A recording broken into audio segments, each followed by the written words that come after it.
若要人不知，等我話你知。今日咧嚟到嘅富人區睇一個多數人都未知嘅樓盤啊，中廣世紀廣場啊。但係咧呢個位置咧非常之優越啊，佢1公里嘅距離咧就到珠海嘅迎賓路啦，直達拱北口岸啦。咁而且距離4大關口啦，嗱，港珠澳大橋口岸啦、拱北口岸、青茂口岸同埋我哋嘅九州港碼頭都係10分鐘嘅車程啊，非常之便利啊。另外咧，我哋3公里以內咧就到我哋嘅摩爾廣場啦、富華里商圈同埋九州道嘅商圈，出行咧食飯行街非常之方便噶。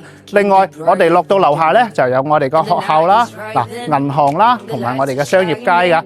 所以呢個位置咧係十分之優越嘅，而且你睇翻我哋周邊嘅住宅咧，入住率同埋我哋嘅寫字樓嘅入住率咧，亦都係非常之高。所以呢個位置咧絕對係冇得輸嘅。咁可以睇到我哋呢一棟咧都已經係全部起好晒嘅。嗱，現樓嘅狀態啊，嗱，依家我哋馬上上去示範單位參觀下先。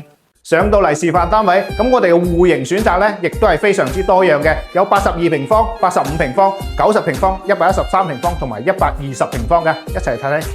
入嚟睇到呢一套咧就係120平方嘅大面積啦，同樣格局非常之靚仔。呢邊咧就係2個客房啦，嗱，右手邊咧就係我哋嘅主人房，帶埋套間，中間咧就係我哋嘅大客廳，嗱，朝南向嘅陽台，同樣睇翻將軍山嘅山景。